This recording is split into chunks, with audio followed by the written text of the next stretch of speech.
Hello and welcome. I will be reviewing the Necron Deathmarks. Now these 5 models in a set will cost you £20.50. Alternatively, you do get these in both the Start Collecting set and the Forgebane set. Now in the Start Collecting set they're advertised as Immortals, and the same in the Start Collecting set. Although the Immortals box set can make 3 different sets. I hope you're still with me. So the first option for the set, you can have them as Immortals with Gauze Blasters. The second option, you can have them as Immortals and equip them with the Tesla Carbines. And the third option, you can have them as Elites, as in this review, as Deathmarks. And that's what I've done here. Already got a set of Immortals with the Tesla Carbines. Yeah, I'd like to get another set. They're a lovely set to build. I preferred them way better than any of the other Necron sets that I've built so far. And I much prefer them to the Warriors. I think they just have more of a presence. If I was to get another set of 5, I'd just equip them all with Gauze Blasters because I've got 5 of them with Teslas already. Just as a bit of a change. I go more for the kind of aesthetics of an army rather than the rules and playing to win. The models, quite straightforward to put together. They are a little bit spindly with the torso and the hips to glue them on the kind of spine, I want to call it. They are a bit spindly in that regard. All the legs are in monopose, one position, but because you can rotate them on the torso, it does give you a bit of a fair amount of options to pose the weight, which leg is carrying that weight of their arms, the head, and this big long weapon. A big long weapon called the Synaptic Disintegrator. Lovely weapon, really long like a sniper rifle, although it doesn't have a 36-inch range or 48-inch range, it's only a 24-inch range, but I'll talk about the rules later on in the review. I like their heads as well, with this one like Cyclops eye, with metal teeth in there, I think he's got, with some cabling coming from the weapon and a nice big stock.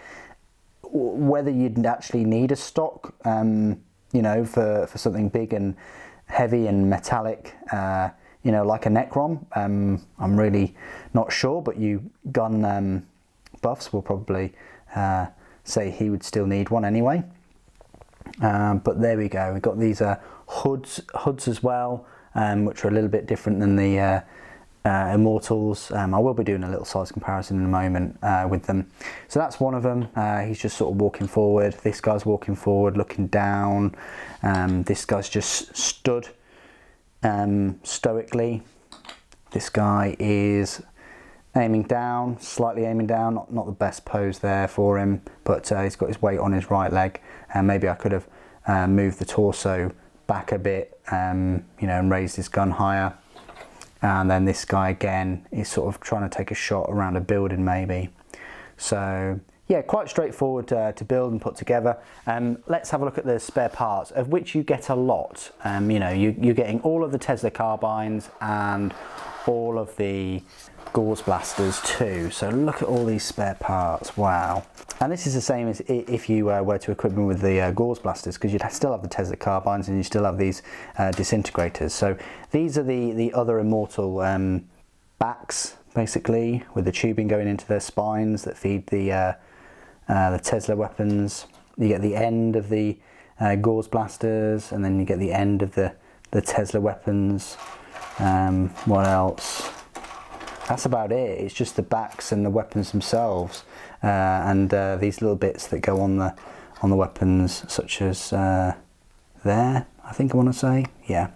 So yeah, they're all the spare parts, a fair amount. Maybe you could chop a few off. Maybe you could, the heads are pretty good as sort of like metal skulls, I want to say, if you wanted to, build up a trophy rack, or even, dot them about.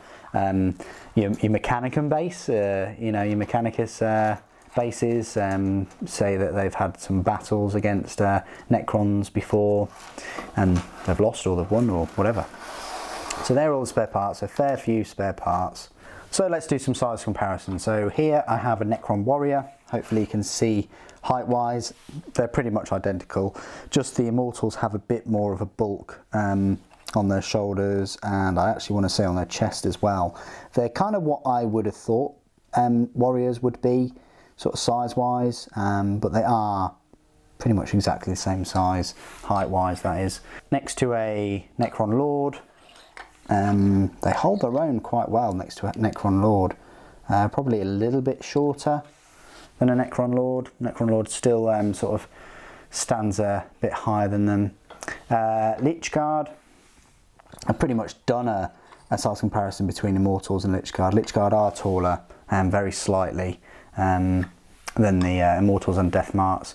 And then just for sizes, I'll just put a Wraith in there as well. Wraiths are a fair bit bigger than just your standard sort of troop sizes. Okay, and here is a sort of standard Immortal, this one with a Tesla carbine. Of course they're going to be exactly the same height, it's just that difference in the weapon. You know, the Deathmarks, the Disintegrator weapon, is its own separate weapon, whereas the Tesla carbine connects to the back of the Immortal, and a bit bigger weapon, more like a heavy weapon rather than a kind of a rifle. Next to a couple of Imperial units, so I've got an old Space Marine here. They are bigger than an old Space Marine, but a little bit smaller than a Primaris Space Marine. So Primaris Space Marines against Necrons, most of the Immortals and the Deathmarks, even the Lord is a tiny bit smaller really. So there you go. Hope that size comparison helps. They are going to be towering above a normal sort of Space Marine army. And now we've come to my part of the review where I'll talk about all of the rules for the Necron Deathmarks. So you'll find them in your brand new 8th edition Necrons Codex under the Elite section. There are power points cost of a 5, match play points cost of 19 points per model. It doesn't include the war gear. You're going to have to pay an extra 0 points for the Synaptic Disintegrator. Yeah, they are 19 points per model. One kind of thing that's wrong in the Codex is in the points values, they're actually counting them as troops, which either the points value section is wrong for having them in troops, or the main part of the Codex is wrong for having them in the Elite section too. But you can also say that about the Lich Guard. The Lich Guard are also in the Elite section. So whether they were meant to be in the troop section and they found their way into elites, or whether they're definitely meant to be in elites and there's been an error in the points value table. So bit of an error there that I've found out, but yeah, in the main part of the Codex at least, they are an elite choice, and they do cost 19 points per model. So their stat line then. Their movement is 5 inches, their weapon skill and ballistic skill are 3+, their strength 4, toughness 4, 1 wound, 1 attack, leadership 10 and a save of 3+. So nothing really elite about them in that regard. They have exactly the same stat line as Immortals and a worse stat line than the Lich Guard that have that strength 5 and the toughness 5 and the 2 wounds and 2 attacks. So the unit contains 5 Deathmarks and it can include up to an additional 5 for a power rating of +4. Instead of paying a power points cost of 10, you're actually only paying 9, so that's pretty good. Each model is armed with a Synaptic Disintegrator. So the Synaptic Disintegrator is a ranged 24-inch weapon, rapid fire 1, strength 4, damage 1. Ah, like a bolt gun, I hear you say. Well, the weapon may target a character even if it is not the closest enemy unit. Each time you roll a wound roll of a 6, the target suffers a mortal wound in addition to any other damage. So that's one of the reasons why it's a bit better than a bolt gun. Hopefully the Emperor didn't hear me say that, but on the 6s you're getting that mortal wound. So that's why, you know, at 12 inches or less you're getting your 2 shots each. In a unit of 5, that's 10 shots. You got a good chance of knocking some mortal wounds off things there. And you've got a good chance of hitting anyway with the 3+. Abilities, Reanimation Protocols. You should know what the Reanimation Protocol ability does by now, but basically on a 5+, you can reanimate a model on the next turn. You can keep doing that every turn for the ones that have been slain. Hunters from hyperspace. During deployment, you can set up this unit in hyperspace oubliette instead of placing it on the battlefield. God knows what that is. At the end of any of your movement phases, the Deathmarks can slip back into reality. Set them up anywhere on the battlefield that is more than 9 inches away from any enemy models. Basically, they can deep strike. That would be pretty cool, especially if you've got like 10 of them and 10 of them just appear. Although their save's 3+, which is still good, but they've only got 1 wound. They will become a bit of a target because they're going to go after characters and they've got potential of inflicting mortal wounds. The final ability, Ethereal Interception. When an enemy unit is set up, other than during deployment or when disembarking, so basically deep strike, you can immediately set up a unit of Deathmarks that was set up in hyperspace oubliette on the battlefield anywhere more than 9 inches away from any enemy models and within 12 inches of the enemy unit that has just been set up. You can then make a shooting attack with this unit as if you were in the shooting phase, but this attack must target the enemy unit that was just set up. That's pretty cool.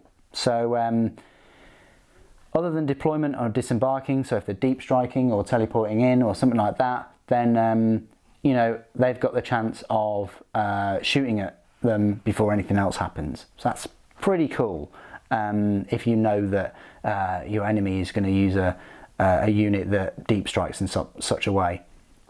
The keywords: Necrons, Dynasty, Infantry and Deathmarks. So their usefulness depends on what your opponent is going to be bringing to the table, if they are going to be deep striking. But still, if your opponent has a character that you really want to get rid of, or if you just want a cool distraction and pop them up and sort of deep strike them in 9 inches away and just try and knock off characters or whoever with those mortal wounds, then they're a pretty good unit to do that. I'd also say they're a good unit for taking like an objective if your opponent doesn't have too many units on it. But when they get into combat, close combat, they've only got 1 attack, so they're very vulnerable to that. They don't have any extra weapons to cope with it, and they're going to be charged most often than not. Yes, their weapons are rapid fire. They don't get 2 shots each with immortals that can have you know, another 3 shots. They don't have their invulnerable saves or better toughness like the Lich Guard. So yeah, they are an odd unit. They're quite specific in their role for intercepting other deep striking units and also knocking off mortal wounds, but they're not incredibly strong at all, both shooting and in close combat. Anyway, what do you guys think about the Deathmarks? Please do put it in the comments below. Thank you ever so much for joining me today. Thank you for watching. All hail the machine.